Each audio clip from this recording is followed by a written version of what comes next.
there, it's Jenny B from vitalitybyjenny.com, and today I wanted to talk to you guys about owning up to your excuses.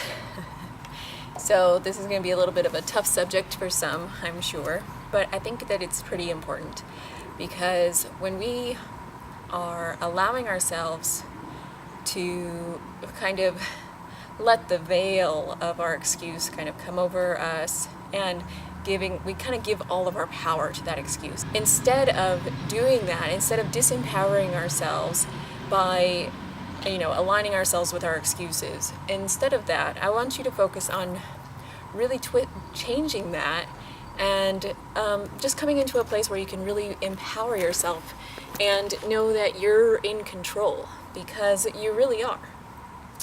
So one of the excuses that comes up a lot, especially around this time, is that you cannot be raw in winter, or it's too hard to be raw in winter. And of course, I know there's probably places around the globe that when in wintertime you cannot get enough fresh fruit, or there's just not enough raw foods available. And so then, yes, that excuse would not be an excuse, it would be a fair assessment. But for most of us, even people living in Canada or the northern United States, where we hear this excuse more often,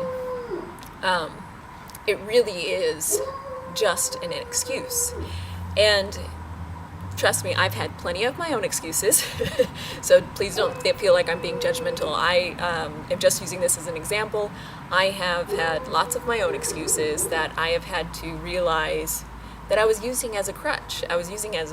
And instead, so you're using the excuse that you cannot be raw in winter because it's too cold, you get too cold on raw foods, and this sort of thing.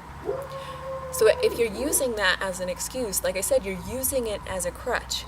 And what's happening is that you are no longer aware that you are in control of your decisions.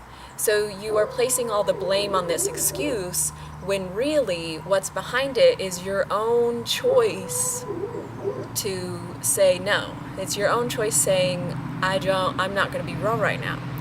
And it may be more challenging in winter for you. I know that in 30 degrees weather, I would have been making my ice cold smoothies that I always make because I like them cold, and in a sweater and sitting by the fire. So I know that it is cold to drink cold smoothies in the cold weather, but that's the way I enjoy it, so that's the way I do it. But do you see that by not owning up to the fact that it was your own choice to not be raw, and it's not the fault of this excuse, that you're disempowering yourself from making a different choice in the future. So instead, I want you to say, okay, I am choosing right now to not be raw, not because it's winter, not because of this, because I need to figure out why deep down inside of me, because really that excuse is just kind of the cover up really for something deeper inside you, more than likely, that's preventing you from being raw. So what's the real reason? And if you cling to this excuse, you're not going to be able to find that real reason, because you'll always be thinking, oh, it's just because it's winter, it's just because it's this, it's just because of that excuse or whatever. And you will never actually say, okay, wait, no, I'm the one choosing to not be raw. So why am I making that choice? And is that the choice that I really want to make? Because you can only get to that point after you've gotten rid of the excuses. You can only get to that empowering point where you say, it's my choice. What do I truly, truly want? And if it's not to be raw, that's fine. That's more than fine. You have to decide what's right for you right now.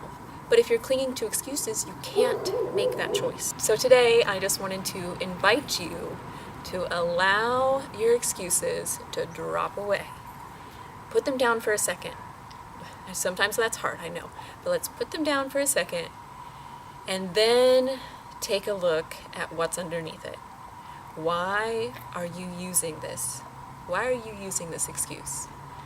Are you afraid that you feel like a failure if you didn't have an excuse of why you can't be raw right now, because you're not a failure. I mean, I hope that you know that you're not a failure, okay? This is all a learning process. It's all steps. It's not, tomorrow I'm 100% and that's it for the rest of my life. It's just, I mean, it hardly ever happens that way, So this is a process, and we all change, and we all have things that we need to learn. And so you're not a failure. If that's one of the ones that are scaring you, that you don't want it to be your fault as to why you're not raw, because it always is your choice, Okay. So anyway, I really want you to take a look at what's the deeper reason underneath that excuse. And then once you realize what that reason is, then I want you to take a look at it and see if the choice that you're making is right for you right now. So whatever the reason is that, you don't want to be raw right now, then decide what you do want right now. Decide how you do want to eat and how you can eat to really support your best self to come out, or to support the goals that you have for yourself right now. Okay? So I hope that this encourages you to take a look at some of the things that we routinely tell ourselves, so some of the things that you're routinely telling yourself without really giving much thought to it. Okay? I love you guys. If you would like some recipes to help you go raw in the winter, I have a free recipe ebook that you can get if you jump on over to www.happysexyhealthy.net. There's lots of delicious, tasty, low-fat salad dressing recipes in there for you. And so that will help you get started on this lifestyle. And of course, I have more information. Once you sign up for my newsletter, you'll get weekly emails from me about all my new videos and more information and recipes that I have to help you live the life that you want and have the body that you want. I love you guys, and I will talk to you soon.